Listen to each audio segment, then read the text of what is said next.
नमस्कार, फ्रंटलाइन 24 में आप सबों का स्वागत है। मैं मनोहर आनंद झा।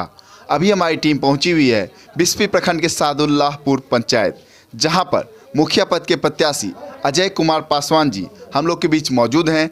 अजय कुमार जी पूर्व से भी चुनाव लड़ते आ रहे हैं। इस बार इन्होंने फिर चुनाव लड़ने का मन बनाया है और लोगों के बीच जा रहे हैं। आइए इनसे करते हैं चुनावी चर्चा। सर्वप्रथम आपका फ्रंटलाइन 24 में स्वागत है। नमस्कार सर। आप इससे पूर्व भी चुनाव लड़े हैं, इस बार भी लड़ रहे हैं। क्या सोच, क्या विचार के साथ आप जनता के बीच जा रहे हैं और लोगों को अपना विचार बता रहे हैं? सर, हम 2011 में भी चुनाव लड़े थे और 2014 में भी उपचुनाव लड़े थे, लेकिन अभी तक तो जो हम देख रहे हैं पंचायत चुनाव का जो धारा है, मतलब इसका जो नियम था, दलित शोषित जो वर्ग के लोग हैं, जो सबसे पिछड़ा लोग हैं, उनको जो योजना का लाभ होना चाहिए गवर्नमेंट के द्वारा या सरकारी या पंचायत के प्रतिनिधि के द्वारा, वो अभी तक सारा वंचित है। जहां विकास होना चाहिए अभी तक नहीं हुई है।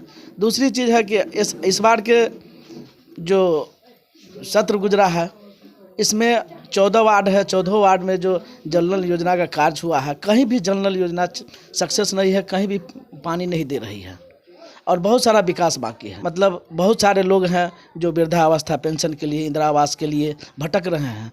पक्का वाले को मकान मिला है, लेकिन जो गरीब दलित है, शोषित है, उनको अभी तक मकान नहीं मिला है। वो दर दर भटक रहे हैं। आज तक ये पंचवर्षीय में हमको लगता है इस 5 साल बीत गया है, पंचायत सेवक को आज तक जनता पंचायत में भी नहीं देखा होगा। जो जनता का सेवक है उनको कब हमेशा पंचायत में रहना चाहिए। कोई जनता उसको नहीं पहचानते हैं। सरकार की जो भी निश्चय, 7 निश्चय की योजना है, अब 1 हो गया, फिर 2 आया है, इन सबों की क्या स्थिति है आपके पंचायत में? 7 निश्चय बिल्कुल तरह से फेल है मेरे यहाँ। जल नल योजना बिल्कुल फेल है, गली नली है वो भी फेल है, कोई भी योजना सक्सेस नहीं है जी। अगर यहाँ की जनता आपको आशीर्वाद देकर यहाँ पर क्या मुखिया बनाती हैं, तो क्या सब आपके पास कार्य योजना है जो करेंगे आप अपने? मेरे यहाँ जैसे कार्य योजना है कि सबसे पहले तो सुनिश्चित करेंगे कि जल नल योजना को उसको सही ढंग से, सुचारू ढंग से, उसको सिस्टमैटिक ढंग से चलावे, जो हर नल में जल दे। उसके बाद जहाँ भी रोड नाला का काम बचा हुआ है, अभी भी हम देखते हैं कि जैसे हमारे राम जानकी मंदिर से होते हुए टेक्टार पंचायत के लिए जाती है, आलम चौक पर ऊपर होती है वो रोड, अभी भी ऐसी उसकी दर स्थिति है जो लोग ठेस लग के गिर जाती है। वो रोड आज तक उस पर मिट्टीकरण, मतलब कोई भी वर्क नहीं हुआ है। ऐसे जमैया टोल है हमारे यहाँ 6 नंबर वार्ड में, जो आज तक हमको लगता है 4 मुखिया 4 पंचायत समिति हो गया, लेकिन आज तक उस पर मतलब थोड़ा सा भी मिट्टी भी नहीं पड़ा। इतना का कीचड़ रहता है बरसात के मौसम में। एगो गटोली गांव है, वार्ड संख्या 14 है, जो रेलवे लाइन के उस पार पड़ता है। आज तक उसको कहीं से भी नहीं जोड़ा गया है, कहीं से भी उसकी कनेक्शन नहीं है। लोग मतलब दर दर के ठोकरे खाते हैं, कहीं से भी रास्ता उनको नहीं मिल पाता है। यदि जात बारात आती है तो रेलवे लाइन पार करके गाड़ी इधर लगाते हैं इसी पार, और उस पार मतलब जो है ना रेलवे लाइन क्रॉस करके लोग पार करते हैं। तो उस सब को हम चाहेंगे कि बनावे। उसके बाद हमारे यहाँ जैसे राम जानकी मंदिर के बगल में एक पोखरा है, हम चाहते हैं कि उस पोखरा का उड़ाहीकरण हो, चारों तरफ घाट बने, और उसमें जो है जैसे 7 निश्चय 2 के माध्यम से हरियाली योजना जो है उसका हम उसमें व्यवस्थित करें। उसके बाद जैसे हमारे यहाँ पंचायत में आने के लिए कोई भी तोरनदार नहीं है, वो बनावे। बहुत सारी योजना है जो मन में रखे हुए हैं, लेकिन जनता का आशीर्वाद मिलेगा तो निश्चित रूप से हम करेंगे। इसके पूर्व के जो निवर्तमान के मुखिया, उनका कार्यकाल कैसा रहा है? उनका कार्यकाल उतना बेहतर नहीं रहा है। कार्य जैसे कि यदि बेहतर रहता तो आज उनको दर दर भटकना नहीं पड़ता, दूरे दूरे लोगों को नहीं जाना पड़ता। यदि कार्य किए रहते तो आज घर बैठे उनको जनता आशीर्वाद देते और फिर से मुखिया चुन लेते। लेकिन हम देखते हैं सबसे ज़्यादा परेशान वही रहते हैं, चूँकि 14 वार्ड में कहीं भी जो जल नल योजना है उसमें खास करके कहीं भी पानी नहीं दे रही है। जनता परेशान है। रुपया तो लग गया है, 15 लाख 18 लाख का योजना है, 10 लाख का योजना है, लेकिन कहीं भी उससे पानी नहीं मिल रही है गरीब को, जनता को। जहाँ तक इंदिरा आवास है, इन्होंने कहे थे पूर्व में कि हम इंदिरा आवास में कोई घूस नहीं लेंगे, लेकिन जो भी जितना भी इंदिरा आवास दिए हैं 10 से 12,000 15,000 सब में कमीशन लिया गया है। और उसके बाद गली नली जो योजना है वो भी कहीं भी नहीं ढंग से बन पाया है। आज भी हम देखते हैं कि जहाँ तहाँ रोड पर जमावड़ा रहता है। लैट्रिन रूम जो भी बनवाया है पंचायत के माध्यम से एक भी नहीं सुचारू ढंग से चलता है। लोग आज भी विवश है रोड पर शौच में जाने के लिए।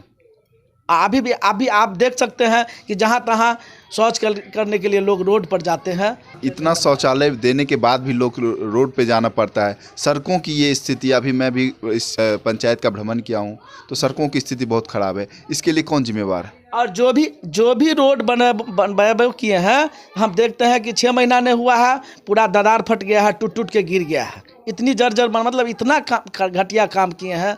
3rd क्लास के जो है सीमेंट दिए हैं, बालू जो है घटिया तरीके के दिए हैं, और मतलब 6 महीना नहीं चला है, सारा रोड टूट गया है और एक भी चलने लायक नहीं है। अभी भी लोग उस पर भी ठेस लग के गिरता है। आपके पंचायत में स्वास्थ्य और शिक्षा की क्या स्थिति? और स्वास्थ्य की रही बात तो हमारे यहाँ एक भी स्वास्थ्य केंद्र नहीं है। हमारे यहाँ बगल में सिंघिया में उप स्वास्थ्य केंद्र है, लोग वहाँ भी व्यवस्था नहीं रहता है। लोग यहाँ से जो है DMCH जाते हैं। जब भी कोई स्वास्थ्य संबंधी कोई समस्या आती है तो लोग DMCH जाते हैं, क्योंकि हमारे पंचायत में कोई स्वास्थ्य संबंधी केंद्र नहीं है, मतलब उसका कोई समाधान नहीं है। 20 लोग जाना नहीं चाहता है, तो यहाँ स्वास्थ्य केंद्र बहुत अत्यंत जरूरी है। हम उसको व्यवस्था करेंगे। ये बाढ़ प्रभावित क्षेत्र में आता है, इसके लिए आपके पूर्व के मुखिया जी ने कोई पहल किया है?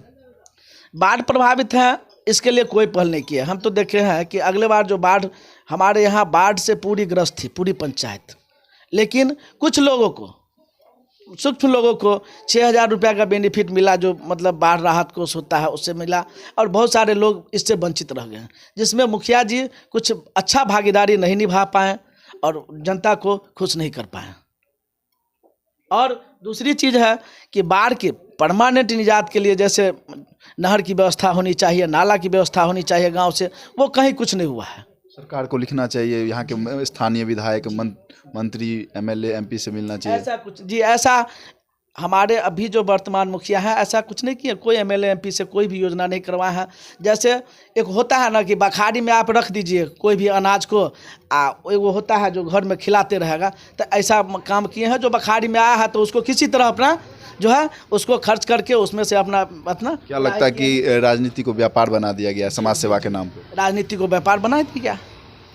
मान के चलिए जो सच्चा यदि सेवक होगा, पंचायत का जो सच्चा सेवक होगा, वो जो योजना है, जो हमारे यहाँ योजना है ऑलरेडी, उसको तो करेगा ही, लेकिन कोशिश करेगा कि हम कहीं ना कहीं MLA MP से, मंत्री से हम कोई ना कोई योजना के माध्यम से हम अपने पंचायत के जनता को अच्छे ढंग से विकास करवावें। लेकिन ऐसा कुछ नहीं किया इन्होंने। अंत में आप अपने मतदाता मालिकों से क्या अपील करेंगे जिनसे कि वो आपको वोट करें और आपका चुनाव चिन्ह क्या है? हम अपने मतदाता मालिक से अपील करेंगे कि हम, अक्सर लोगों को बेटा या भतीजा है, और हम बेटा भतीजा ही रहेंगे, पोता ही रहेंगे। हम बेटा बन के वोट मांगने चले हैं और बेटा ही रहेंगे। हम बहुत सारे मुखिया हैं जो ऐसे भी हम देखे हैं कि लोग कहता है कि हमको मुखिया जी काहे नहीं कहते हैं, लेकिन हम प्रार्थना करते हैं कि हमको मुखिया जी ना कहें, लेकिन एक बार सेवा का मौका दें। हम बेटा ही बन के रहेंगे, आप मतलब जनता का, और जो भी हमसे काम हो पाएगा उसमें हम बेहतर ढंग से कर पाएंगे। जितना भी त्रुटि है उसको सीडिंग ढंग से, मतलब सिस्टमेटिक ढंग से हम उसको बेहतर ढंग से करने का प्रयास करेंगे। तो ये थे भाई अजय कुमार पासवान जी, जो कि इस बार मुखिया के कैंडिडेट हैं, और ये लोगों को भरोसा दिला रहे हैं कि अगर ये जीत के आते हैं तो सरकार की जितनी भी योजनाएं होती है, चाहे राज्य सरकार की हो, केंद्र सरकार की हो, सभी योजनाओं का लाभ ये जनता तक पहुंचाने का काम करेंगे। और पंचायत के जो भी योजना है वो हम चाहेंगे कि वो तो धरातल पर होगा ही सही तरीके से, लेकिन हम कोशिश करेंगे अपने रीजन में जैसे MLA हो, MP हो, कोई मंत्री हो, उनसे कार्य योजना लावें और अपने पंचायत को विकास करवावें। और हम इससे पहले भी, हमको लगता है कि जब से हमारी अकल है, हम हमेशा समाज के सेवा में ही रहते हैं, समाज के सर्किल में ही रहते हैं। अभी बहुत सारे लोग देखते हैं कि लोग आया मतलब दिल्ली, पंजाब, कलकत्ता से वोट लेके अपना ठग लिया, जनता को अपना उगाही कर लिया, लेकिन हम लोग समर्पित रूप से समाज के सेवा में हैं और जब तक रहेंगे तब तक रहेंगे ही समाज के सेवा में। हमारे पिताजी DMCH में कार्यरत थे और 40 साल उन्होंने अपना योगदान DMCH में रख दिए थे, अभी रिटायर कर गए हैं, लेकिन 40 साल में जिनको भी हुआ, जहाँ तक इस समाज के, हमको लगता है इलाके के लोग, बहुत सारे लोग DMCH जाते थे पेशेंट को लेके, चाहे कोई भी तरह की समस्या, फिटनेस वगैरह के लेके, लेकिन पिताजी हमको जो भी लोगों को सेवा दिए, बिल्कुल निःशुल्क लिया। आज तक कोई आदमी ये नहीं कह सकते हैं कि रामवृक्ष पासवान हमसे 5 रुपया का चाय भी पी लिया। और समर्पित रूप से आज भी वो सेवा का भावना रखते हैं, आज भी वो सेवा करते हैं और करते रहेंगे। तो ये भाई अजय कुमार पासवान जी थे जो सादुल्लाहपुर पंचायत से मुखिया के कैंडिडेट हैं, और ये भरोसा दिला रहे हैं कि अगर यहाँ की जनता इनको मुखिया बनाती है तो ये निस्वार्थ भावना से सेवा करेंगे और सरकार की सभी योजनाओं का लाभ जनता तक पहुँचाएंगे। जो सरकार की योजनाएं आती है उसका तो लाभ मिलेगा ही, इसके अलावा भी ये बाहर से भी फंड लाने का काम करेंगे, बाहर से योजनाओं को लाने का काम करेंगे। स्वास्थ्य के क्षेत्र में, शिक्षा के क्षेत्र में, बाढ़ रोधी के लिए जो भी कार्य करना पड़ेगा इनको, ये सारा काम करेंगे। और लोगों के बीच काफ़ी चर्चित हैं, और इनके पिताजी भी पूर्व से समाज सेवा से जुड़े हैं, ये खुद भी समाज सेवा से जुड़े हुए हैं, और ये चाहते हैं कि यहाँ की जनता इन पर भरोसा करके इनको वो वोट करें और यहाँ का मुखिया बनाएं, ताकि इस पंचायत का विकास हो सके और विकास की गति को और बढ़ावा मिले। बने रहिए हमारे साथ फ्रंटलाइन 24। धन्यवाद।